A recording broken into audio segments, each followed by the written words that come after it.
সাধারণ একটা ঘুমকে ত্যাগ করতে পারে না, সেখানে একজন আল্লাহর জন্য সব কিছু ত্যাগ করে দিবে, এটা তো যেমন তেমন বিষয় না, তাই না?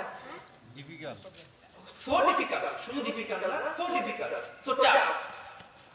তো আমি আসলে কথা দীর্ঘায়িত করব না, অনেক কথাই বলার ছিল, অনেক সুন্দর একটা টপিক নিয়ে কথা বলতাম, যেহেতু এটা তাফসীরুল কোরআন মাহফিল। বলেন বলেন কাজ করেন, সবাই থাকবে ইনশাআল্লাহ, যেটুকু বলার ইচ্ছে বলেন। আচ্ছা, আলহামদুলিল্লাহ, ইনশাআল্লাহ আসি আইপক একটা পর্যন্ত রাত হবে, ফজর এখানে হবে, তাই আল্লাহু আকবার। এইরকম আল্লাহর পাগল মানুষদেরকে যদি আল্লাহ তাআলা জাহান্নামে পাঠায়, তবে কষ্টটা কেমন লাগে বলেন তো?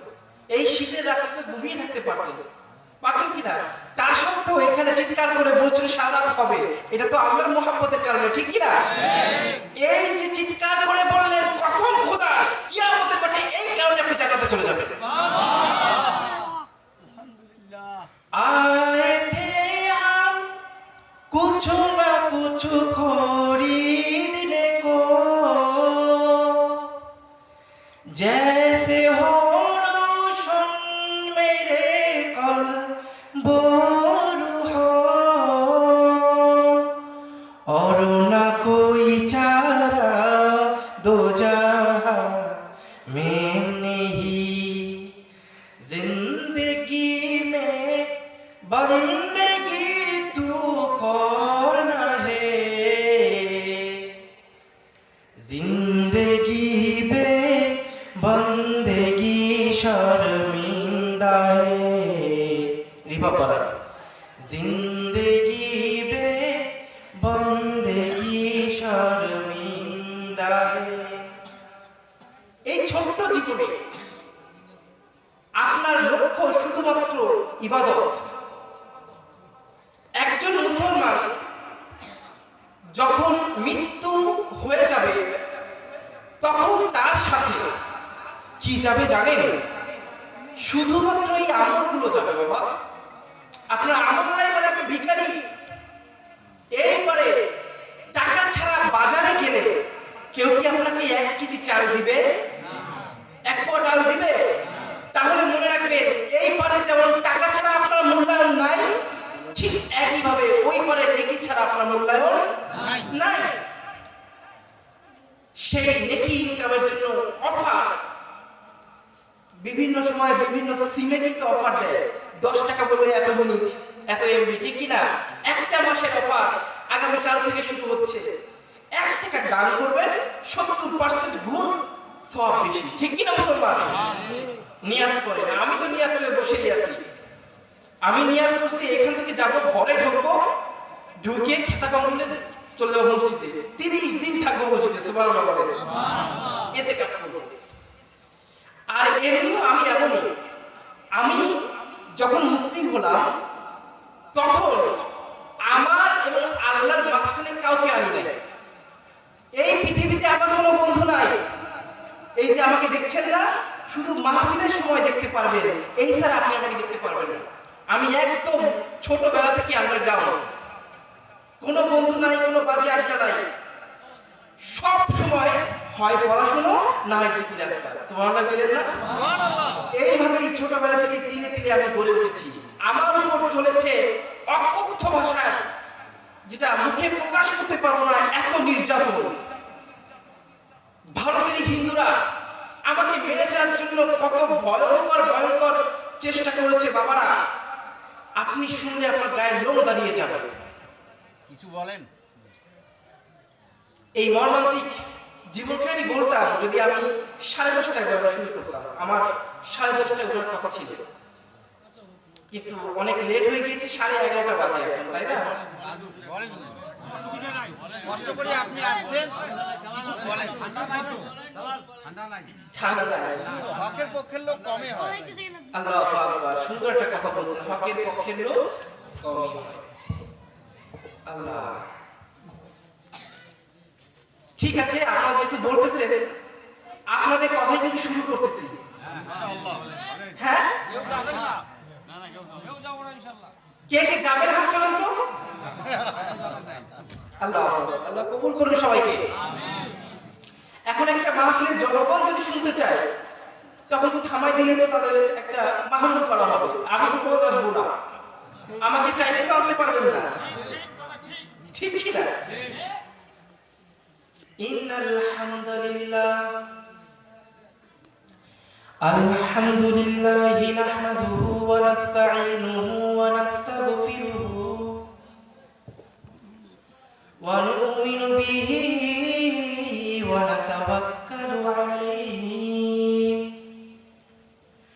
ওয়া নাউযু বিল্লাহি মিন শুরুরি আনফুসিনা ওয়া মিন সাইয়্যাতি আ'মালিনা মান ইয়াহদিহিল্লাহু ফালা মুদিল্লা লাহু ওয়া মান ইউদ্লিলহু ফালা হাদিয়া লাহু ওয়া নাশহাদু আন লা ইলাহা ইল্লাল্লাহ ওয়াহদাহু লা শারীকা লাহু ওয়া নাশহাদু আন্না সাইয়্যিদানা ওয়া মাওলানা মুহাম্মাদ সাল্লাল্লাহু তাআলা ওয়া আলা আলিহি ওয়া আসহাবিহি ওয়া বারাকা ওয়া সাল্লাম আরসালাহু বিল হাক্কি বাশীরান ওয়া নাযীরা ওয়া দা'iyan ইলাল্লাহি বিইذনিহি ওয়া সিরাজান মুনীরা। وقال الله تعالى في كلامه المجيد والفرقانه الحميد أعوذ بالله من الشيطان الرجيم بسم الله الرحمن الرحيم إن الله وملائكته يصلون على النبي يا أيها الذين آمنوا صلوا عليه وسلموا تسليما اللهم صل على জোরে হয় ভাই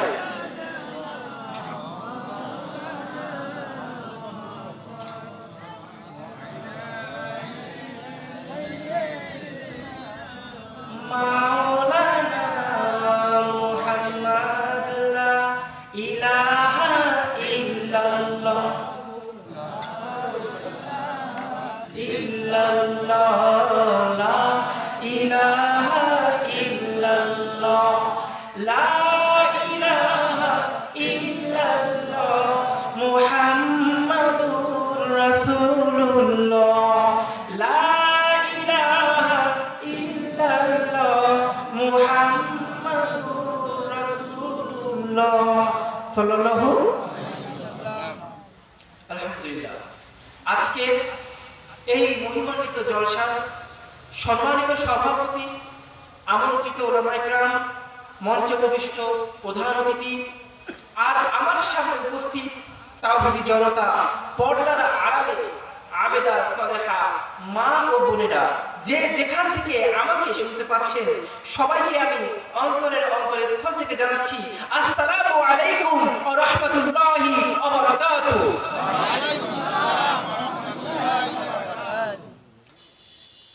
আপনাদের ধৈর্য দেখে আমি সত্যি হতবাক হয়ে গেছি। আমি কি সরাসরি আমার জীবন কাহিনীতে যাব নাকি তার আগে ছোট একটা তাফসীর করব? ছোট একটা তাফসীর হোক। আলহামদুলিল্লাহ, তাফসীর কোরআন মাহফিল। হ্যাঁ, তাফসীর কোরআন মাহফিল যেহেতু আগে তাফসীর ছোট আকারে করি, তারপরে আমি আমার লাইফ হিস্ট্রি যাচ্ছি, ঠিক আছে? আচ্ছা, এমন একটা আয়াতের তাফসীর করি যেটা আমার লাইফ হিস্ট্রির সঙ্গে সম্পর্কিত হবে, চলবে? একটা তাকবীর হবে। জোয়ান ভাই কারা কারা আছেন হাত তুলে? তো বিয়ে করেন নাই? আচ্ছা, আর বাকি সবাই বিয়ে করছেন না? যারা বিয়ে করেন নাই শুধুমাত্র তারা একটা তাকবীর দেবেন, লিল্লাহি তাকবীর। মাশাআল্লাহ। আর যারা বিয়ে করেছেন আমার বাবারা, এইবার একটা তাকবীর হবে, ঠিক আছে? তাদেরকে হার মানাতে হবে। রাজি আছেন সবাই? লিল্লাহি তাকবীর। সবাই একসাথে ভুবন কাঁপিয়ে একটা হবে, হবে না? লিল্লাহি তাকবীর, লিল্লাহি তাকবীর, লিল্লাহি তাকবীর। আল্লাহ তাআলা পবিত্র কোরআনে বলছেন, বিসমিল্লাহির রহমানির রহিম, ইয়া আইয়ুহাল্লাযীনা আমানু হাল আদুল্লুকুম আলা هل أدلكم على تجارة تنجيكم من عذاب أليم। আল্লাহ তাআলা বলেন, হে আমার ঈমানদারগণ, তোমরা যারা আমার পরিবার এনেছো, তোমরা শুনে রাখো, তোমাদেরকে এমন একটা ব্যবসার কথা বলবো কি, যেই ব্যবসাটি করলে জাহান্নামের কঠিন আগুন থেকে তোমরা মুক্তি লাভ করবে। বলবো নাকি এমন একটা ব্যবসার কথা? বলবো। ভাইরা আমার, আমার বয়স যখন 5 বছর, আমার চোখের সামনে আমার মা আগুনে পুড়ে মারা গেল। গায়ে কেরোসিন তেল ঢেলে দিয়ে জ্যান্ত আগুনে পুড়ে মারা গিয়েছে। লেলিহান শিখা ওই যে মায়ের পুড়ে যাওয়া থেকেই আমি দেখতে পেলাম। বয়স কত আমার? 5 বছর। আমার চোখের সামনে আমার মা লেলিহান শিখার আগুনে ঝলসে পুড়ে ছাই হয়ে গেল। কলকাতা বারাসাত কুলফি রোডে আমার বাসা, পাশে শিলিগুড়ি। আপনারা যারা গেছেন তারা জানেন, বোরকা শিলিগুড়ি গেছেন? শিলিগুড়ি গেছি, বারাসাত গেছি, কলকাতা গেছি। আল্লাহু আকবার, আল্লাহ তাআলা কবুল করুন। আমরা যাবেন না, দেখা যাবে তারপর। আচ্ছা, এখন তো বিশাল করবেন না, দি পালাই পালাই ঝালা দিন। আর পালাই পালাই গেলে কিন্তু আওয়ামী লীগের নেতার মতো কাহিনী হয়ে যাবে। এবার কিন্তু খুব সাবধান। তবে অবস্থায় ইনশাআল্লাহ পাওয়া যাবে। আবার দুই দেশ ইনশাআল্লাহ একত্রিত হবে। তবে কথা আছে না, পাপি মরে 7 জন নিয়ে। আপনাদের পাপি এখন আমাদের গাড়ি গিয়ে উঠছে, এখন আমরা মরি মরি অবস্থা। বোঝেন নাই বিষয়টা? আল্লাহ, আমার চোখের সামনে যখন আমার মা পুড়ে মারা গেল, আমি নিজে দেখলাম সেই লেলিহান শিখা। দেখার পরে আমি খুব ভয় পেলাম। এরপরে অনেক কষ্টে আমার জীবন চলতে লাগলো। আমার বাবাকে অ্যারেস্ট করা হলো, মাকে আগুনে পুরানোর অপরাধে। আসলে বাবার কোনো দোষ নাই। বাবার সঙ্গে ঝগড়া করে, দেখবেন না কিছু কিছু মহিলা আছে মারাত্মক জেদি, মরার আগে চিন্তা করলো না আমার 2টা বাচ্চা আছে, ঠিক কিনা? এই দুনিয়াতে অসংখ্য মহিলা আছে এমন গলায় ফাঁসি দেয়, না হয় গায়ে আগুন ধরায় দেয়, না হয় বিষ খায়। কেন? স্বামীর সাথে তুচ্ছ কোনো একটা বিষয় নিয়ে গন্ডগোল হয়েছে, হয় লিপস্টিক দেয় নাই, না শাড়ি দেয় নাই, এইসব বিষয় নিয়ে ঝগড়া করে কি করে আত্মহত্যা করে। আপনাদের দেশে মনে পড়ে না? এইসব মহিলারা একবার চিন্তা করে না সে মারা গেলে তার সন্তানের অবস্থা কি হবে। বাবা তো একটা বিয়ে করবে, বিয়ে করার পর সেই সৎমা কি তার আপন করে নেবে? সৎমা আছে কারণের মধ্যে দেখা তো আছে, 2-1টা কপালে ভালো জুটে, আর বাকি সবগুলো নায়িকা কটকটি, ঠিক কিনা? আল্লাহ, সেই থেকে আমার জীবনে কষ্ট শুরু হয়ে গেল। এরপর চলতে লাগলো আমার জীবন। অর্থ সম্পত্তি ভালোই আছে। আমরা ব্রাহ্মণ। আমরা কি বাবা? ব্রাহ্মণ। তো পড়াশোনা করতেছি। 2010 সালে আমার ঠাকুরমা মারা গেল। কে মারা গেল? তখন তো বুঝি আমি, আমার বয়স প্রায় 11 হবে, আর 8 হবে, থাক সমস্যা। 10 কি 11 বছর হয়ে গেছে। এবার ঠাকুরমাকে যখন আগুনে পুরাতে নিয়ে গেলাম, চিতার আগুনে পুরো দেখছেন কেউ? কে কে দেখছেন হাত তুলুন তো। কসম খোদার, কিয়ামতে জাহান্নামে ঠিক এইভাবেই পড়ো হবে, উল্টায় পাল্টায়। দেখেন নাই যারা, দেখে আসে, শিক্ষা নিতে পারবে। আমার আল্লাহ তাআলা বলেন, হে মুসলমান, তোমরা যদি কবরে আসো, কবরে আসার আগে অবশ্যই মুসলমান হয়ে আসবা। ওয়ালা তামুতুন্না ইল্লা ওয়া আনতুম মুসলিমুন। মুসলমান না হয়ে কিন্তু কবরে আসবা না। মুসলমান না হয়ে তুমি যদি কবরে আসো, ওই হিন্দু ভাই চিতায় 3.5 ঘন্টা আগুন জ্বলে। 3.5 ঘন্টা আগুন জ্বলার পরে হিন্দু ভাইয়ের চিতা কিন্তু নিভে যায়। আর আমি আল্লাহ তোমার এই কবরের মধ্যে এমন চিতা জ্বালাই যেতে দেব, যেটা কিয়ামত পর্যন্ত জ্বলতেই থাকবে। এখন যদি আপনাকে প্রশ্ন করি, পৃথিবীতে যে আগুনটা দেখছে, এটা 70 বার ধোয়ার পরে এই আগুনের কালার আসছে। আর কবরে গেলে যে চিতা আগুন জ্বলবে, ওটা কিন্তু ডাইরেক্ট ফার্স্ট লেভেলের আগুন, মানে জাহান্নামের আগুন। একদম ধোয়াটা হয়নি, আগুনের রং কালো। কোন আগুনের তেজ বেশি? জাহান্নামের আগুনের তেজ বেশি বাবা। ওই হিন্দু ভাইটার লাশ তো পুড়ে গেল, আপনার লাশ তো পড়বে না, আপনাকে তো আবার গোশ দেওয়া হবে। কবরের ভিতর পুড়ে গেছে না, আবার গায়ে গোশ দেওয়া হবে, ঠিক কিনা? আবার পুরানো হবে। এই জন্য কবরে যাওয়ার আগে দেখতে হবে আপনি কি মুসলমান কিনা, আপনি মুসলমান কিনা। এই দুনিয়ায় সবই পর, কবর যে তোর আসল ঘর। এই দুনিয়ায় সবই পর, কবর যে তোর আসল ঘর। কেমনে সেটাই থাকবি পড়ে, যতই করো বাহানা, ঠিক কিনা? কেমনে সেটাই থাকবি পড়ে, যতই করো বাহানা। চিন্তা করে দেখো না, কবরে কি যাইবা না। চিন্তা করে দেখো না, কবরে কি যাইবা না। যেই কবরে আল্লাহ ছাড়া সঙ্গী কেহ থাকবে না। যেই কবরে আল্লাহ ছাড়া সঙ্গী কেহ থাকবে না। চিন্তা করে দেখো না, কবরে কি যাইবা না, ঠিক কিনা? আপনি মন্ত্রী এমপি, আপনার তো কবরে যাওয়া লাগবে না। ওমা লাগবে? তাহলে মন্ত্রী এমপিরা এমন আচরণ করে কেন বাবা? যেন তার কবরে যাওয়া লাগবে না, যেন তার মৃত্যুই হবে না। আপনি যত বড়ই যত হনু হন না কেন, আল্লাহর কাছে 1 পয়সা মূল্য আপনার নাই, ততক্ষণ পর্যন্ত নাই যতক্ষণ আপনার আমলনামা কি জিরো।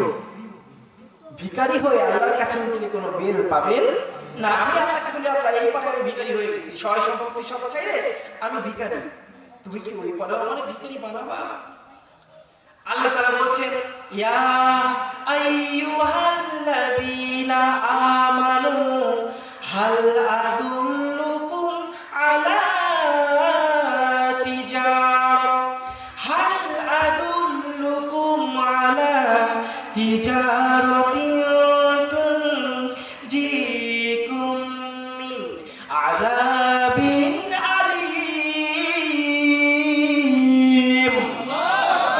ওরে ইমানদারগণ, তোরা টেনশন করিস না, তোদেরকে আমি একটা ব্যবসার কথা বলে দিচ্ছি। যদি এই ব্যবসাটি করতে পারিস, ওই লেলিহান আগুন তোকে স্পর্শ করবে না।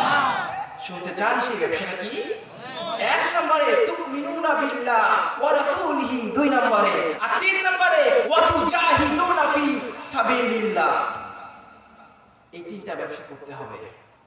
এক এক করে আমার জীবন কাহিনীও বলবো, আর 3টা ব্যবসার কথা বলবো। খারাপ লাগছে বাবা? তাফসীরও চলুক, আমার জীবন কাহিনীও চলুক। কে কে যাবেন দেখি হাত তোলেন তো।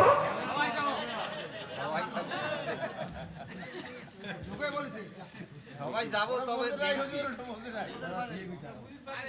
মুনাজাত, আখরি মুনাজাত হয় ইনশাআল্লাহ। কিছু লোক তো হাত তুলে বসে আছে। বাবা সুরের দিক খেয়াল করা যাবে না, কি বলি সেদিক খেয়াল রাখতে হবে। আল্লাহ, বলছিলাম আমার দাদি যখন মারা গেল, তাকে চিতার আগুনে পোড়ানো দেখলাম। দেখার পরে এবার ফাইনালি ভয় পেলাম। ওই যে পুরনো স্মৃতি মনে আছে। আবার দ্বিতীয়বার আমি মানসিকভাবে কি করলাম, খুব আঘাতপ্রাপ্ত হয়ে গেলাম। এইবার ছোট মানুষ আমি দাঁড়িয়ে দেখছি চিতায় আমার দাঁড়িয়ে শোয়ানো হলো ব্রাহ্মণ, লক্ষ কোটি টাকার মালিক, কিন্তু চিতায় যখন তাকে শোয়ানো হলো শেষ কাপড়টাকেও টেনে খুলে তারা বের করে নেবে। এরপর বুকের উপর কাঠ দিয়ে তারপর দেওয়া হলো ডিজেল, এরপর ধরিয়ে দিল আগুন। এমন ভয়ঙ্কর আগুন যার ধারে কাছে দাঁড়ানোর ক্ষমতা আমার নাই। দাও দাও করে আগুন জ্বলছে, কিছুক্ষণ পরে লাশ মুচড়ায় উঠল। ওঠে না লাশ, মুচড়ায় ওঠে না। নিজের সন্তান লাঠি দিয়ে পিটাচ্ছে, নিজের সন্তান পিটানে বাবা পিটাচ্ছে। আল্লাহ, বাবা মার কাছে এর থেকে বেশি লজ্জা আর কি কিছু হতে পারে যে নিজের সন্তান পিটায় পিটায় আপনাকে পুড়ায় ফেলতেছে?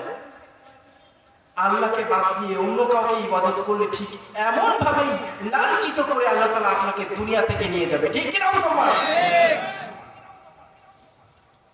ভাইরা আমার, আমি দেখছি কিছুক্ষণ পরেই ওই লাশ মুচড়ায় উঠলো। লাশ মুচড়ায় ওঠার পরে তাকে বাঁশ দিয়ে গোতায়। লাশ তখন নাকি আবার শুয়ে পড়লো। এইবার কিছুক্ষণ পরে মাথার চুল পুড়ে গিয়ে মাথার তালু ঠাস করে ফেটে গেল। মাথার ঘিরু টপ টপ করে গলে গলে নিচে পড়ছে। চোখের ভিতর আগুন কুণ্ডলি পাকিয়ে ঘুরছে। হাতের চামড়া পুড়ে কালো হয়ে গিয়েছে। সেম জাহান্নামে যাওয়া হবে, ঠিক আমি নিজ চোখের সামনে তাই দেখতেছি। হাজার হাজার হিন্দু ভাইরা তো রোজ দেখে, কিন্তু তাদের বিবেকে আঘাত দেয় না, কিন্তু আমার বিবেকে আঘাত দিয়ে দিয়েছে। বাবা, মানুষের বিবেক হচ্ছে একটা আদালত, ঠিক কিনা মুসলমান? একটা নির্জন জায়গায় আপনি একজনকে হত্যা করেছেন, কেউ জানে না, কেউ দেখেনি, কোনো ক্লু নাই। পুলিশ, সিআইডি, এনএসআই, পিবিআই এরা তন্ন তন্ন করে খুঁজেও আপনার বিরুদ্ধে কোনো ক্লেম তারা পায়নি, কোনো প্রমাণ পায়নি, কিন্তু শুধু আপনি জানেন আর কে জানেন? এখন আপনার বিবেকের আদালতে যদি আপনি ধরা খেয়ে যান, ওই একাকী নির্জন ঘরে পালিয়েও আপনি বাঁচতে পারবেন না। সারাক্ষণ অনুতপ্ত হবে, চোখ থেকে টপ টপ করে পানি পড়বে, কারণ নিজের বিবেকের কাঠগড়ায় আপনি আসামি হয়ে দাঁড়িয়ে গিয়েছেন, ঠিক কিনা? আমি আমার বিবেকের কাঠগড়ায় দাঁড়িয়ে গিয়েছিলাম, আমার বিবেক নড়ে গিয়েছিল। এই ভয়ঙ্কর ভাবে আমাকে তো পড়তে হবে, আমিও তো ব্রাহ্মণ, ঠিক কিনা? পুরানোর পরে বাসায় আসলাম, বাবাকে বললাম, বাবা এই আগুনের হাত থেকে বাঁচবো কিভাবে? বাবা বলল, যদি তুমি আগুনে পড়ো মৃত্যুর পরে, তাহলে যত পাপ তুমি করেছো সমস্ত পাপ মুছে যাবে। বলেন নাউজুবিল্লাহ। এটা কি সম্ভব? আগুনে পুরানোর মাধ্যমে কি পাপ কখনো মুছে যায়? আমি বাবাকে বললাম, ছোট মানুষটা থেকে আমি বাবাকে বললাম, বাবা যদি তাই হয় তাহলে সবাই স্বর্গে চলে যাবে, তাই না? বাবা কয়, হ্যাঁ। তাই বললাম, তোমাকে তো নরকও আছে, নরক মানে জাহান্নাম, ওই নরকে যাবে কারা? সবাই স্বর্গে চলে গেল আগুনে পুড়ে, নরকে যাবে কারা? নরকটা বানাইছে কেন? ঠিক কিনা? বাবা কোনো উত্তর দিতে পারে নাই। সেই থেকে আমি ধর্ম নিয়ে পড়াশোনা শুরু করলাম। 1 বছর 2 বছর খালি কেটে গেল আমার হিন্দু ধর্ম নিয়ে পড়াশোনা। 2 বছর পড়াশোনা করার পরে আমি এতটুকুই উপলব্ধি করতে পারলাম, এই ধর্মের কোনো আগা মাথা নাই, আগা নাই, মাথা নাই। আমার তো মনে হয়, এটা বলা ঠিক হয় কিনা জানি না, কোন এক ব্যক্তি গাঁজা খাইয়ে ওইসব বই পুস্তকগুলো লিখেছে। না না, একটা গাঁজা খোরা এমন তাল হয় না। ওই ব্যক্তি নিশ্চয়ই গাঁজা, আফিম, তামাক, বিড়ি, সিগারেট, মদ যা আছে সব একসঙ্গে ভর্তা করে তারপর খাইছে, তারপর ভবের তাল হইছে, তারপরে লিখছে। এত জঘন্য, এত বিচ্ছি কোন ধর্মের বই হতে পারে না। বাবা তার মেয়েকে বিয়ে করছে, নাউজুবিল্লাহ বলে, ভগবানের কাহিনী এগুলা। মেয়ে তার মা তার পুত্রকে বিয়ে করছে, বাবা তার ভাতের সাথে প্রেম করছে, উলঙ্গ উলঙ্গ মহিলার ছবি, এইসব ধর্মগ্রন্থে লেখা আছে। নাউজুবিল্লাহ বললেন না? এটা কোনো ধর্মগ্রন্থ হতে পারে? আমি ওটা পড়ে আসলে বাবাকে প্রশ্ন করলাম, বাবা এটা ধর্মগ্রন্থ না, এটা নিশ্চয়ই কোনো মানুষ শুনছে। কানে তোমার দিন করে ঠাকুর মারলো। এই হচ্ছে প্রথম থাপ্পড়।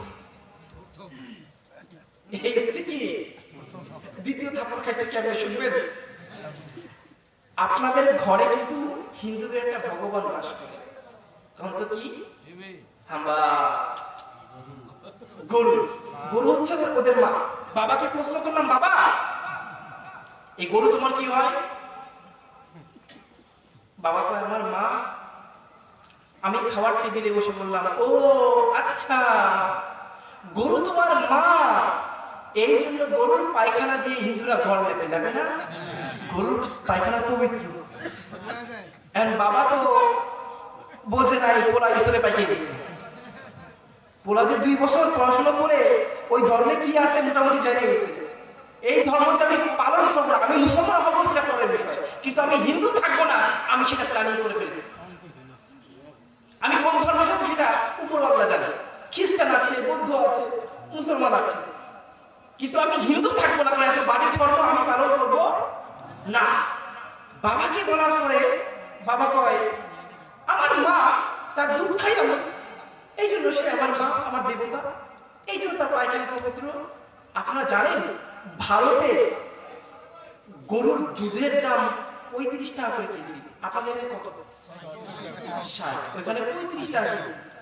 কিন্তু বাবা গরুর মুতের দাম 86 টাকা।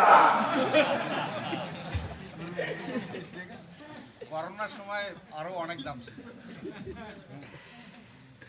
আর 7 আপের মতো বোতলে করে করে ফ্রিজে বিক্রি হয় 50 টাকা করে পিস। আমি তো প্রতিটা মাসে মুসলমানদেরকে, বাংলার মুসলমানকে বলে থাকি যে আপনারা ইলিশ পাঠানো বন্ধ করেছেন, তাতে ওদের যায় আসে না, ওদের গরুর গু আছে আর মুত আছে, ওই খাইয়ে গরু খায় না। আপনাকে ইলিশ খাওয়ার সময় আছে? খারাপ লাগে বাবা। আরে আমি তো হিন্দু না, আমি তো মুসলমান, মুসলমানের পক্ষেই তো কথা বলবো, ঠিক কিনা? আজ ভারত চক্রাঙ্গানি দেয়, বলে এই দেশ দখল করে নেবে।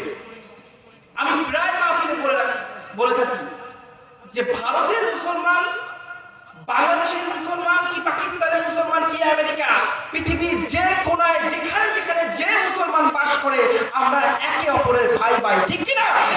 আমাদের মধ্যে কোনো পার্থক্য নাই। ভারতে এক মুসলমানকে আঘাত করলে বাংলার মুসলমান আঘাতপ্রাপ্ত হবে, আবার বাংলার মুসলমানকে আঘাত করলে ভারতের মুসলমান আঘাতপ্রাপ্ত হবে, ঠিক কিনা? তাই ভারতের জেনে রাখা উচিত 16 কোটি এই দেশের মুসলমান গাঁজা খায় না। তোমরা এই দেশ দখল করতে আসবা, এক বিন্দু রক্ত থাকা অবস্থায় তোমাদের 1 ইঞ্চি জমিন এই দেশের মানুষ দেবে না, ঠিক কিনা? প্রয়োজনে শরীরে ঘাম দেব, না হয় রক্ত দেব, না হয় জীবনটাকে দিয়ে এই দেশের স্বাধীনতাকে রক্ষা করব, ঠিক কিনা? ভারতের গোলামি করব না। আল্লাহ। এইবার বাবাকে বললাম, বাবা গরু তোমার মা, তাই গরুর পায়খানা তোমার কাছে এত পবিত্র। ওই গরুর পায়খানা দিয়ে কিছু কিছু হিন্দুরা চপ বানায় খায়, বার্গার বানায় খায়, খেসুলিতে দিয়ে গরুর পায়খানা খায়, জানেন? নাউজুবিল্লাহ কইলেন না? আল্লাহ ব্যতীত অন্য কারো ইবাদত করবেন, তখন আপনার খাবার এমন হবে। মুসলমান খাবে উৎকৃষ্ট খাবার, ঠিক কিনা? পচা নষ্ট সব খাবে যারা খ্রিস্টান, বৌদ্ধ, হিন্দু আছে এরা, ঠিক কিনা? মুসলমান কখনো পচা খাবার খায়? গরুর গোশ খাবো আমরা, মুখ খাবো না, ওরা গরুর খাওয়ার দরকার নেই। গরুর কেজি কত? 800 টাকা, হ্যাঁ 700। গরু খাওয়া শুরু করলে, হিন্দুরা গরু খাওয়া শুরু করে, তাহলে গরুর দাম 2400 টাকা চলে যাবে। ওরা মুখ খায়, আমাকে তো দরকার হয় এই দেশ থেকে গরুর গুমুদ প্যাকেটিং করে পাঠাই দেবে। ওরা খাইয়ে বসুক বাবা, ওরা একটু খা। ওরা আসে আবার যুদ্ধ করতে, হ্যাঁ? বাংলার যুবকের তো চেনে না। আমি তো প্রায় মাহফিলে বলে থাকি, যে ওরা আসবে ওদের দিকে ফিরে খালি ঘুরতে দিবা, তোমাদের মুখের বন্যায় বেঁচে যাবে। যুদ্ধ কষ্ট করে খারাপ লাগে বাবা? दुनिया में हो दुनिया का तौल-ओ-पुकार न हो, बाजार से गुजारो खरीदार न हो, ये दुनिया के मिसिले कागज फूल है, जिंदगी में बंदगी तू कर रहे, जिंदगी बे बंदगी शर्मिंदा है। ভাইরা আমার বাবাকে বললাম, বাবা গরু তোমার মা বলে গরুর পায়খানা দিয়ে ঘর লেপো, তাহলে আমার প্রশ্নের জবাব দাও, গরু তোমার প্রিয় নাকি তোমার নিজের মা তোমার প্রিয়? বাবা কয় আমার মা আমাকে গর্ভধারণ করেছে, তাই সে আমার সব থেকে বেশি প্রিয়। আমি এবার বাবারে বললাম, গরুর দুধ খাওয়ার কারণে গরু তোমার মা হয়ে গেল, আর তার পায়খানা পবিত্র হয়ে গেল, আর যে মায়ের পেটে তুমি জন্মগ্রহণ করেছো সেই মায়ের দুধ তুমি খেয়েছো, ঠিক না? তাহলে আগামীকাল থেকে হিন্দুদেরকে বলো নিজের মায়ের পায়খানা দিয়ে ঘর লেপতে। কি কেউ লেপবে? বাবা গম্ভীর হয়ে তাকায়।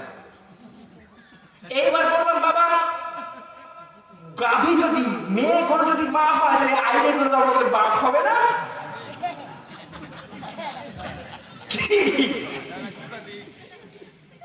বাবা বললাম, বাবা গরু তো আমার মা, আইনে যেমন আমার বাপ, ওই বাপ আর তুমিও আমার বাপ।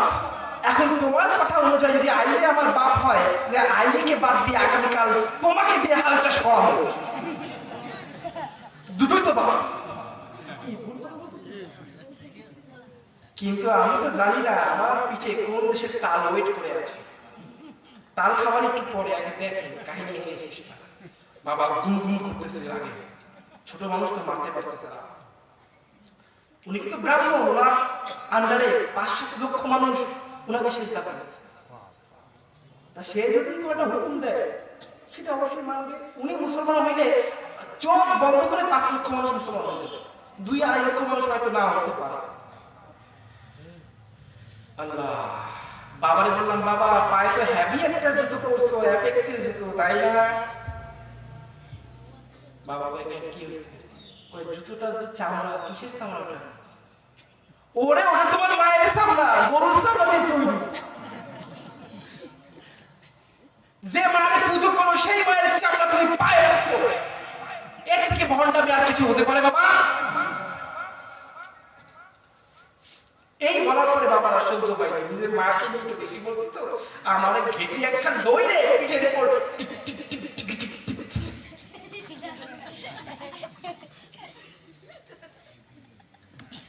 এই শুরু হলো আমার মাইক খাওয়ার পালা। আমি এত মাইক খাইছি জীবনে, এখন আর মাইক খেলে ব্যথা লাগে না। আল্লাহ আল্লাহ। এরপরে আমি চিন্তা করলাম যে না, আমি যদি বাড়িতে থাকি আমাকে আমার অন্য ধর্ম নিয়ে আর পড়াশোনা করা সম্ভব হবে না। আমি বাড়ি থেকে পলান দিই। পালিয়ে গিয়ে একজন ইমাম সাহেবকে বললাম, হুজুর আমি একটু আপনার ধর্ম নিয়ে পড়াশোনা করতে চাই। এখন দেখবেন একই এলাকায় ইন্ডিয়ান সিস্টেম আলাদা, আপনাদের এখানে সিস্টেম জানি না। ইন্ডিয়ায় কিন্তু এক হিন্দু পুরোহিত ঠাকুর অমুক আলেম বেঁচে নেই। আলেম, পুরোহিত, পাদ্রী এই উপর লেভেলে যারা আছে এদের সাথে সম্পর্ক থাকে। আমাকে দেখে চিনে ফেলাইছে, তুমি না ওই রাজেন্দ্র প্রসাদ চক্রবর্তী তার ছেলে? কাউকে বললেন না। আমি হিন্দু ধর্ম নিয়ে পড়াশোনা করে যেটা বুঝলাম ওটা মানুষ রচিত একটা ধর্মগ্রন্থ, আজে বাজে ভূত পেতনি কাকি পড়া, এটা ধর্ম হতে পারে না। আপনি একটু আমাকে মাদ্রাসায় ভর্তি করাই দেন। এখন আমি যে তার কাছে গেছি কিন্তু কেউ জানে না, আমাকে মাদ্রাসায় ভর্তি করাই দেন। ছোট মানুষ, আমার কিন্তু মুসলমান হওয়ার নিয়ত নাই। আমার কি নিয়ত বাবা? পড়াশোনা করার নিয়ত। ধর্ম নিয়ে শুধু পড়াশোনা করবো, পরে মুসলমান হবো। কিন্তু তকদিরে কি লেখা আছে কে জানে? কে জানে? আমার কপালে 18টা বছর এমন অত্যাচার হবে, এটা আমি না জানলেও জানতো কিটা? এই জন্য আল্লাহ তাআলার পক্ষ থেকে সিদ্ধান্ত হলো যে তুমি যেদিন মাদ্রাসায় ভর্তি হইছো ওই দিনই তোমাকে মুসলমান হতে হবে। সেটা কিভাবে? ভাইরা আমার, জীবনের প্রথম হিন্দু অবস্থাতে গোসল করলাম, বয়স আমার 10 কি 11 বছর। ইমান কিন্তু আনি নাই, ওযু করলাম, ওযু করে প্রথম কোরআন শরীফ ধরলাম। সে যে কেমন অনুভূতি, কেমন আবেগ, আমি বলে শেষ করতে পারবো না। কোরআন শরীফ যখন খুললাম, পড়তে তো পাই না একটা অক্ষর, কিন্তু আমার কাছে মনে হতে লাগলো এই কোরআন আমার সাথে কথা বলছে। কোরআন নিজে আমার সাথে কথা বলছে, এমন মনে হতে লাগলো। আমি কোরআন খালি চোখ ভুলে যাই, কোথাও কোথাও খুব ভয় লাগে। আমার কিন্তু কোনো আলিফ বাতাও ধরে নেই, আমি ডাইরেক্ট কোরআন ধরে বসে আছি। আমি হুজুরকে যে বলি, হুজুর এই অংশটায় আমি তাকাই দেখি আমার খুব ভয় লাগতেছে, এখানে কি লেখা? এখানে জাহান্নামের বর্ণনা লেখা। এরকম 2 দিন 3 দিন পর আবার কোরআন চোখ ভুলাচ্ছি, এক জায়গায় খুব আনন্দ হচ্ছে, খুব আনন্দ, মন থেকে যেন খুব ভালো আনন্দ হচ্ছে। হুজুর এখানে কি লেখা? এটা আল্লাহ তাআলা যা নিয়ামত দিয়েছে তার বান্দাকে, জান্নাতের কথা লেখা, সূরা আর-রহমান। এইরকম ভাবে আমার ফিলিংস হতো, আমার কোরআনের সাথে একটা আত্মার সম্পর্ক হয়ে গিয়েছিল।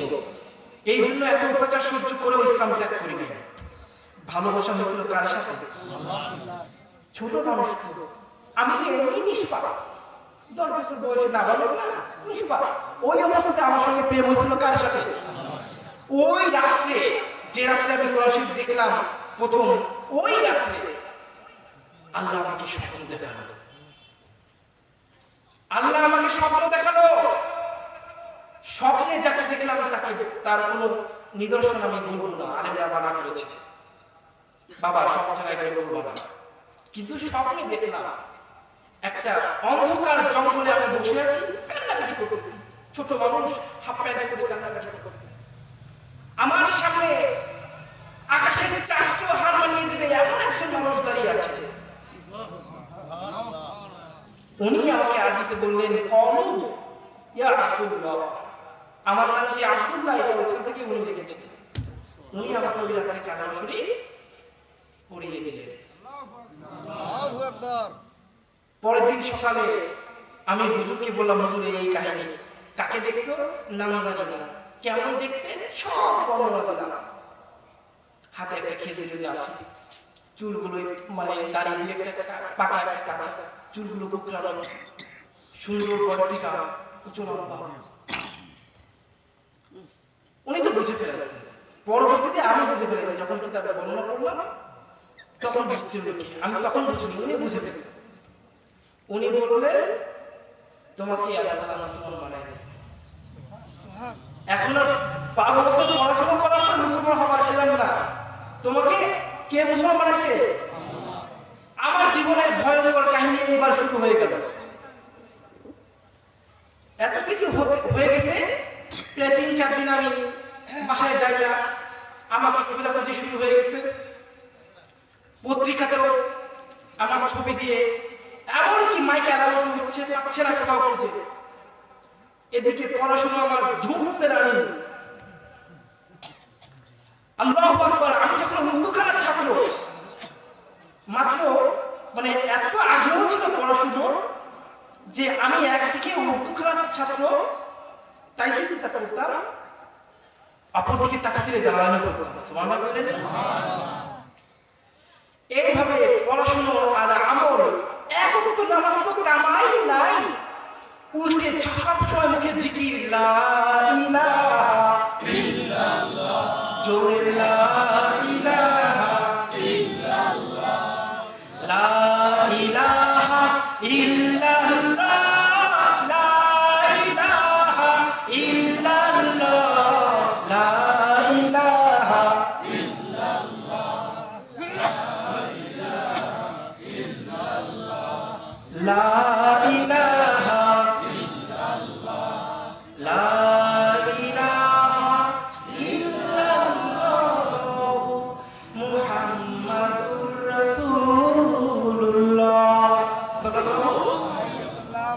ইবাদতের একটা স্বাদ আছে। যারা জাকিরিন, কেউ আছেন জাকির জিকির করেন কেউ আছেন? হয়তো কেউ হাত তুলে নাই। যারা জিকির করেন সবসময় এরা কিন্তু ভিন্ন জগতের প্রাণী। আছে না নাই? আছে না? জিকির এমন ভাবে শুরু হলো, আলহামদুলিল্লাহ সেই জিকির এখনো আছে, এবং শুধুমাত্র এই জিকিরের কারণে আমি আজ মুসলমান হয়ে টিকে আছি। আমি 2 বার হিন্দুধর্মে ফিরে গেছিলাম, লাস্ট আবার পালায় আসছি। পালায় এসে এবার কোর্টের মাধ্যমে ডাইরেক্ট বাবাকে ত্যায্যতা করে দিয়েছি। আর কোনো সম্পর্ক নাই। আমি মরলেও কি বাঁচলেও কি তাদের সাথে আর কোনো সম্পর্ক নাই। কিন্তু কি ভয়ঙ্কর লেভেলের খারাপ তারা, শুনবেন? খারাপ লাগছে নাকি বাবা? খারাপ লাগছে অফ করে দিন, চলবে? আল্লাহ কবুল করুন। 12টা নয় কি বলবো, এটা সালগা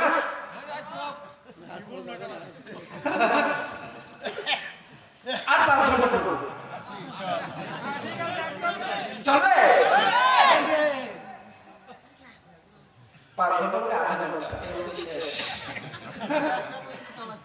এইবার বলেছিলাম একটা তাফসীর করছিলাম, মনে আছে?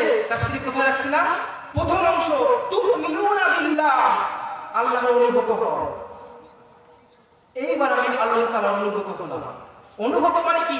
এক ওয়াক্ত নামাজ মিস হবে না, 1 সেকেন্ড জিকির মিস হবে না, ইশরাক, আওয়ামিন, তাহাজ্জুদ একটাও মিস হবে না। এমনকি আল্লাহর উপর রাগ হয়, আমার এখনো রাগ হয় যে এক ওয়াক্ত নামাজ থেকে আর ওয়াক্ত নামাজে এত দূরত্ব কেন? কাছাকাছি কেন হলো না?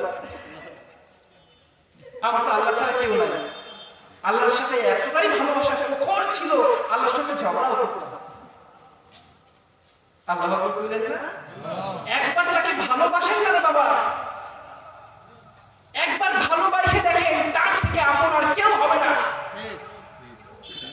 আমরা মুসলমানরা আল্লাহকে ভালোবাসি না, আল্লাহকে ব্যবহার করি স্বার্থে।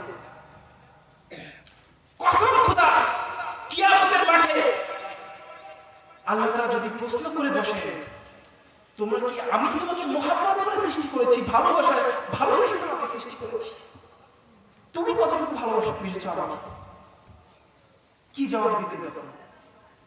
এই জন্য আমি আমার আল্লাহকে বলি, হে আল্লাহ, এই যে তোমাকে সিজদা করি, এর বিনিময়ে আমি কিছুই চাই না, শুধু তোমাকে ভালোবাসি। হে আমার মালিক, প্রতিদিন তাহাজ্জুদে তোমাকে সিজদা করি, কেন জানি না তোমার কাছে কিছু চাওয়ার নেই। তুমি তো আমার রব, রব মানে প্রতিপালক, প্রতিপালকের দায়িত্বই এটা, বান্দার কি কি লাগবে সে চাইলেও দেবে, না চাইলেও দেবে, কিন্তু চাইতে হবে।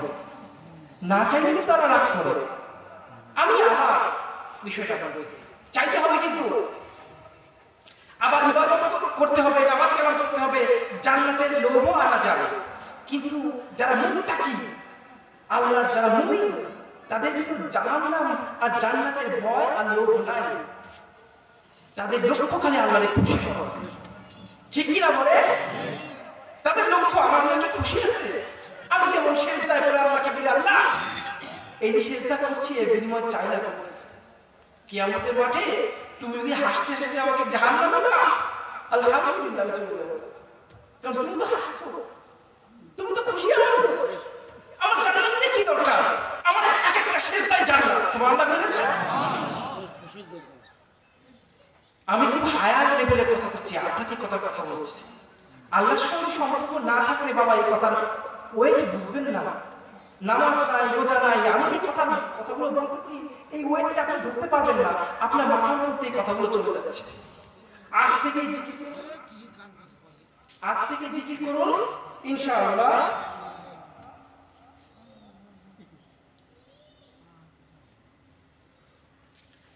ইনশাআল্লাহ অবশ্যই আল্লাহর সাথে ভালোবাসা হয়ে যাবে, আল্লাহর সাথে মুহাব্বত হয়ে যাবে।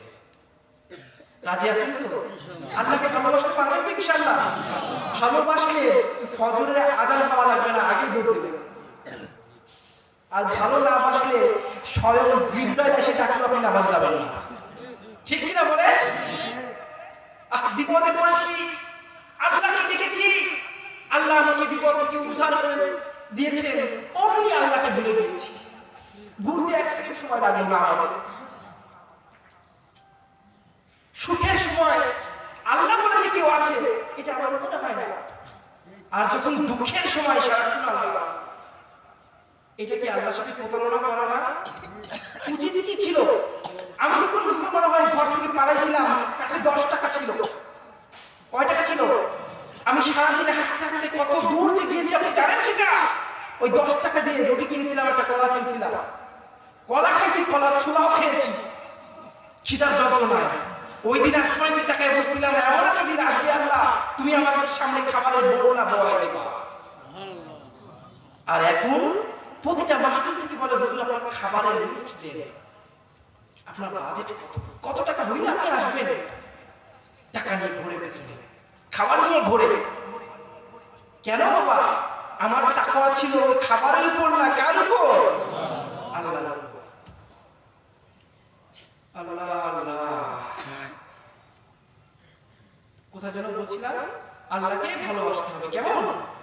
ওই রাতে মুসলমান হওয়ার পরে আমার পড়াশোনা আমল ইবাদত সুপার লেভেলে হয়ে গেল। মানে আমি 24টা ঘন্টা, আমাকে দেখে মানুষ পাগল বলতো, এ তো পাগল হয়ে যাবে, নামাজ পড়তে পড়তে ইবাদত করতে করতে। আর পড়াশোনা একটু দেখলেই মুখস্থ। ইবাদতের মাধ্যমে আমি ওস্তাদের কাছেও সম্মানিত হয়ে গেলাম।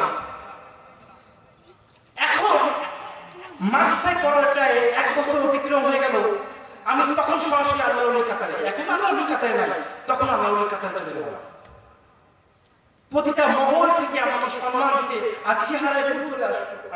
কথাবার্তা দেখেন না কেমন মিষ্টি মিষ্টি, ওই ছোটবেলায় আরো মিষ্টি ছিল।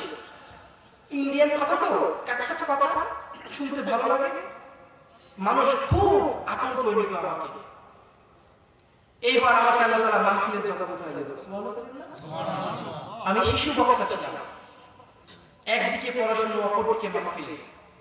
এমন কোনো দিন নাই 2টা-3টা মাহফিল না থাকতো। ছোট বাচ্চা আমাকে কোলে করে নিয়ে যেত, স্টেজে বসায় রাখতো, আর আমাকে দেখার জন্য এই রাত্রি 12টা পর্যন্ত মানুষ বসে থাকতো। শিশু বক্তা, আর তাও নবমুসলিম, মাইজিট নবমুসলিম। ওইটুকু বয়সে কি মুসলমান হওয়ার যেমন বিষয়, লক্ষ লক্ষ মানুষ মুসলমান হচ্ছে, কিন্তু ওইটুকু বয়সে কয়জন হচ্ছে? বিরল ঘটনা এটা, আমি নিজে অবাক হয়ে যাই। সেদিন কি সেজদার মধ্যে আমার মনে পড়ছে, আল্লাহ আমি 18টা বছর ঘর ছাড়া, যেখানে মানে ঘর বাড়ি ছেড়ে 18 দিন থাকা মুশকিল। আমার এখনো বাড়ি ঘর নাই, ভাড়া বাসা থাকি। ওই দেশে ভাড়া অফিস আছে, এই দেশেও ভাড়া অফিস আছে। তাতে তো মনে দুঃখ নাই, কোনো কষ্ট নাই মনে। মনে হয় আমি যেন পৃথিবীর সবচেয়ে কঠিন। সহসম্পত্তির উপর কোনো লোক আসে না। কেন আসে না জানে? আমার বাবাকে যে অবস্থায় রাখো কাল আলহামদুলিল্লাহ, কিন্তু কপালে সুখ বেশি দিন আর সইল না। আমাকে বাসায় ফিরিয়ে নেওয়ার জন্য বাবা কুফরি বান মারল। তান্ত্রিক তো কুফরি বান মারে, জানেন কুফরি বান আছে না? ভয়ঙ্কর লেভেলের বান। এইবার যেহেতু আমল প্রচুর ছিল, বান ধরতেছে না। আপনার প্রচুর আমল হলে বান ধরবে না, আশেপাশে ঘুরবে। একটু কখন নামাজ কামাই যাবে, একটু কখন আপনি অনুপস্থিত থাকবেন, তখন খ্যাট করে ধরে বসবে। একদিন কোন একটা কারণে আসলে নামাজ মিস হয়ে গেল, ওই দিনই আমার বান আসে। কি হলো? অ্যাটাক করার সঙ্গে সঙ্গে গায়ে ছাকুনি দিল। আমি তখন নামাজ কামাই দিয়ে মনে খেলা করতেছি বন্ধুদের সাথে, ওই অবস্থা। বাবা এইভাবে প্রায় 2-3 মাসের মধ্যে আমি অনেকটা মাদ্রাসার প্রতি ঘৃণা চলে আসে। যে পড়াশোনার এত পাগল, সেই পড়াশোনা করতে আর মন চায় না।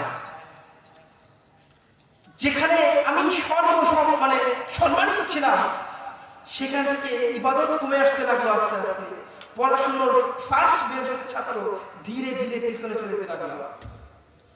6 মাস 1 বছর কেটে গেল, আমি কিন্তু তবু বাড়ি ফিরে যাই। আল্লাহ কি বলবো বলেন, কত মর্মান্তিক জীবন কাহিনী। এইবার বাড়ি ফিরতেছি না যখন, এদিকে মাহফিল করতেছি না, তখন মাহফিল সামনে সব শেষ, নামাজ নাই, কালাম নাই, অনেকটা আধা পরিণত হয়ে গেছে। এইগুলো কখন জানলাম, যখন বাড়ি ফিরে গেলাম, তখন বাবা আমাকে কালী মন্দিরের সামনে দাঁড় করায় দুধ দিয়ে গোসল করাচ্ছে আর বলছে আমি ওর সঙ্গে এগুলো করছি। বাবা নিজে বলছে কালীর ক্ষমতা কতখানি দেহ, পরে ফিরাই নিয়ে আসছে। শেষ পর্যন্ত ক্ষমতা কার হলো? কে বিজয়ী হলো? টানা 8টা বছর আমি আলেম হয়েছে ঠিকই, কিন্তু কিতাবের প্রতি অতটা মনোনিবেশ করতে পারিনি। এমন কোন কিতাব নাই যে আমার চোখের পানি পড়ে নাই। কিতাবের সাথে মহব্বত হয়ে গিয়েছিল, মাদ্রাসার সাথে মহব্বত হয়ে গিয়েছিল, শিক্ষকের পা টিপি নাই, এমন কোন দিন যায় নাই। আজকে এখান থেকে পালাই গিয়ে অমুক মাদ্রাসা, বাড়ি যাওয়ার নিয়াত করে পালাই গেছি মাদ্রাসায় কি যাওয়ার থেকে একটা মাদ্রাসা ওইখানে ঢুকে গেছি। আবার 1 বছর পড়ার পরে বাড়িতে রওনা হয়েছি, দেখি আবার একটা মাদ্রাসা ওইখানে ঢুকছি। এইভাবে 8টা বছর কেটে গেছে আমার, তবু বাড়ি ফিরে নাই। এতদিনে তারা দ্বিতীয়বার মারছে আমাকে পাগল করে ফেলার। কারণ তাদের কাছে এই খবরটা গেছে এই ছেলে মুসলমান হয়ে গেছে। জিনটা কিন্তু জানে এগুলো, আর এসব বান মারা হয় জিন দিয়ে। অবশেষে তারা আমাকে বাড়িতে ফিরাই দিতে পারলো। একদিন আমি বাসায় ফিরে গেলাম, খুব মার লাগলো আমাকে, ঘরে আটকায় রাখলো। এরপর ধীরে ধীরে আমার কাছ থেকে জুব্বাটা কেড়ে নিল, কোরআন কেড়ে নিল, হিন্দুদের সাথে মিশাই দিল, আর নাচ গানের সাথে যুক্ত করে দিল। আমি দীর্ঘ 3 বছর কনসার্ট করলাম, নাচ গান করলাম, নামাজ নাই, কালাম নাই, জিকিরও শেষ। যে জিকিরটা ছিল ওই জিকিরটাও শেষ। এমন অনেক দিন গেছে, আমি চিৎকার করে আল্লাহকে বলছি আল্লাহ বাঁচাও, আমার রূহ যাচ্ছে ফিরে যেতে, আমার বডি হচ্ছে না, শরীরই হচ্ছে না। জিন শরীরটাকে কি করে প্রজেক্ট করে ফেলে। অবশেষে শেষবারের মতো আল্লাহ তাআলা আমার তওবা কবুল করে নিলেন। কত না এমন গেছে, ঘুম থেকে লাফাই উঠছি, আল্লাহ আল্লাহ বলে বুকে চাপড় দিয়ে কান্না করছি, আল্লাহ তুমি ছেড়ে যেও না, আমাকে তুমি ছেড়ে দিও না, তুমি ছাড়া কেউ নয়, আমি তোমাকে ভালোবাসি আল্লাহ, আমাকে ছেড়ে দিও না, আমি তো তোমার ছাড়ি নাই, তুমি আমাকে ছাড়বা কেন? শয়তান তো আমাকে ধোঁকা দিয়েছে, তোমাকে ধোঁকা দেয় না, তুমি আমাকে ছেড়ে যাও কেন? আল্লাহ তাআলার পক্ষ থেকেও সব রকম সাহায্য বন্ধ হয়ে গেছিল, দোয়া আর কবুল হয় না। 3-4 বছর কত কান্নাকাটি করছি, দোয়া করছি, কোনো দোয়া কবুল হয় না। হিন্দুদের সঙ্গে মিশলে, ওদের খাবার খাইলে কোনো দোয়া কবুল হয় না। কিন্তু কোনো একটা কারণে আমি কান্নাকাটি করছি, চোখের পানি ফেলেছি, আল্লাহ আমাকে ফিরাই দেন, আমাকে ফিরাই দেন। আমি এখন এমন জালে জড়িয়ে গেছি আল্লাহ, হয় মৃত্যু আর না হয় তোমার রাস্তায় তুমি আমাকে ফিরাই দেন। একদিন কনসার্টে গান করছি গিটার নিয়ে, ঠিক ওই মুহূর্তে আজান, দূর থেকে আজানের ধ্বনি কানে আসছে, আল্লাহু আকবার, আল্লাহু আকবার, আল্লাহু আকবার, আল্লাহু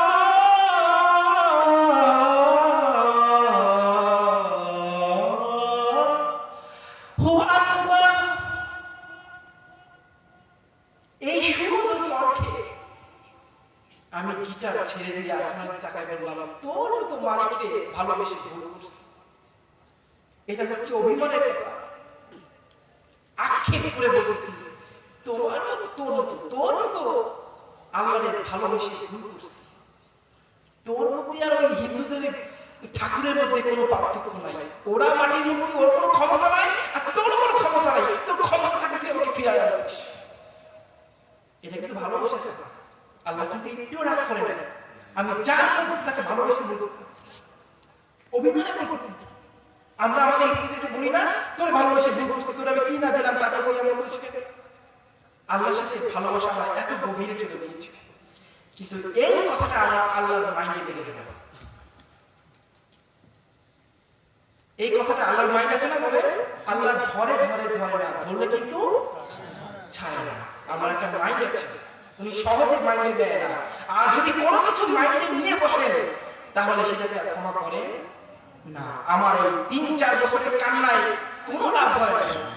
লাভ হলো ওই আজানের মুহূর্তে দোয়া করে বসলাম, তোমার ক্ষমতা নাই, এখন আল্লাহর ওয়াজিব হয়ে গেছে তার ক্ষমতা প্রদর্শন করা। আমি মাটির মূর্তির সঙ্গে চ্যালেঞ্জ করছি, ওর কোনো ক্ষমতা নেই, তোমার ক্ষমতা নাই। এইবার যদি আল্লাহ ক্ষমতা না দেখায় তাহলে বাস্তবে প্রমাণিত হবে না আমাদের কেউ নাই? কি প্রমাণিত হবে কিনা? আল্লাহর ওয়াজিব হয়ে গেল। ওই রাত্রে সেই ব্যক্তি আমার স্বপ্নে এসে বলল আবার ঘর ছাড়ো। আমি আবার ঘর ছাড়লাম পরের দিন সকালে। কোর্টে গিয়ে প্রাপ্তবয়স্ক, কোর্টে গিয়ে ডাইরেক্ট পুরো গোষ্ঠী সহ ঘোষণা করে দিলাম। সুবহানাল্লাহ কইলেন না? আলহামদুলিল্লাহ কইলেন না? আল্লাহু আকবার কইলেন না? অবশেষে ওরাও শেষ বার নামালো মেরে ফেলার জন্য। এই এখনো এই মুহূর্তে আমার সেই বার মেরে ফেলার বাবা কি মর্মান্তিক। হাতে মারে না, হাতে মারছে। তবুও আমি ইসলাম ত্যাগ করি নাই। এখনো মুখ থেকে রক্ত বের হয়ে আসে, কোরআন পড়তে গেলে গায়ে হাত পা যন্ত্রণা শুরু হয়ে যায়। তবুও আমি মাহফিল জগতে আসতে চাই নাই। আমাকে জোর করে আনা হয়েছে, আমাকে স্বপ্নে দেখানো হয়েছে এই মাহফিল করতেছে। হয়তো তওবা কবুল হয়ে গিয়েছে, হয়তো এমন হতে পারে আমি যে কষ্ট আল্লাহর জন্য করেছি সেই কষ্ট প্রকাশ করো, মানুষ বুঝুক আল্লাহকে ভালোবাসতে পারে। আল্লাহর হুকুম পালন করবে অবশ্যই, সেটা ভালোবেসে পালন করবে। মানুষ এটা বুঝুক। মানুষ এখন আমাকে ভালোবাসে না, আমাকে ব্যবহার করে, নিজের স্বার্থে ব্যবহার করে। আসুন আমরা আল্লাহকে ভালোবাসি, আসুন প্রতিটা কাজ আমাকে ভালোবেসে করি। আল্লাহকে যদি ভালোবাসতে না পারি, কিয়ামতের মাঠে বিশ্বাস করে এই আমল নিয়ে জান্নাতে যাওয়া সম্ভব না। আপনার নামাজ কোন ধরনের নামাজ? ওই নামাজে জান্নাতে যাবেন চিন্তা করছেন? কিন্তু ওই নামাজ যদি ভালোবেসে দেন তবে ওই নামাজটাই আল্লাহর কাছে কবুল হয়ে যাবে। ভুল ত্রুটি থাকলে ওটা ক্ষমা কে করবেন? ভালোবাসা একটা জিনিসের মূল্যই অন্যরকম, ঠিক কিনা বাবা? আল্লাহ আমাদের সবাইকে তাকে ভালোবাসার তৌফিক দান করুন, তার জিকির বেশি বেশি করার তৌফিক দান করুন। আর তাকে ভালোবাসতে হবে। ওই যে বললাম দ্বিতীয় তাফসীর, তিনটা কথা বলছি না, একটা হচ্ছে আল্লাহর অনুগত হওয়া, আরেকটা হচ্ছে রাসূলকে অনুসরণ করা। রাসূলকে অনুসরণ করে তাকে কি করতে হবে? ভালোবাসতে হবে। আমি রাসূলকে অনুসরণ করে তাকে ভালোবাসছিলাম, এই জন্য অবশেষে আমার আল্লাহর ভালোবাসা বিজয়ী হয়েছে। আল্লাহ আমাদের সবাইকে কবুল করুন। মোনাজাত না করে যদি কেউ চলে যাবে না, আমি তাদের উপর দাবি রেখে যাব। আপনাদের কথাই কিন্তু আমি 1 ঘন্টা বয়ান করলাম, নাহলে 10 মিনিটে বয়ান শেষ করতাম। কেউ যাবেন না তো? আমি মোনাজাত করাবো, মাফি করে রাখবেন, উনি এসে দোয়া করবেন। ততক্ষণ পর্যন্ত আমাকে যারা ভালোবাসেন, যদি কিছু তারা চাই দিবেন তো ইনশাআল্লাহ? হ্যাঁ, এটা হচ্ছে আপনাদের মাদ্রাসা। মাদ্রাসার জন্য কালেকশন করা হয় নাই। আমি কিছু চাইবো আপনাদের কাছে, আমার জন্য না। কার জন্য? রাসূলের ঘরের জন্য। দিবেন তো ইনশাআল্লাহ? কেউ খালি হাতে ফিরে দেবেন না তো? তাহলে কালেকশন কখন করি না, কালেকশন বসে আমার কন্ডিশন দেওয়া থেকে কালেকশন করি না। আচ্ছা যা হোক, এই মাদ্রাসার জন্য যার যতটুকু সামর্থ্য আছে আপনারা আমাকে দিবেন। পারবেন না ইনশাআল্লাহ? পারবেন না? আমার হাতেই দিয়ে যাবেন, হাতে দিবেন, হাতে দিয়ে মুসাফা করে ওখানে বসে করবেন। উনি এসে কি করবেন? দোয়া করবেন। পারবেন তো ইনশাআল্লাহ? আসুন মুসাফা করতে আসুন, যার যতটুকু সামর্থ্য। আমার কোনো চাওয়া নাই, কোনো পাওয়া নাই, আমি এখান থেকে 1 টাকাও নেব না। যার যতটুকু ক্ষমতা আছে এই মাদ্রাসা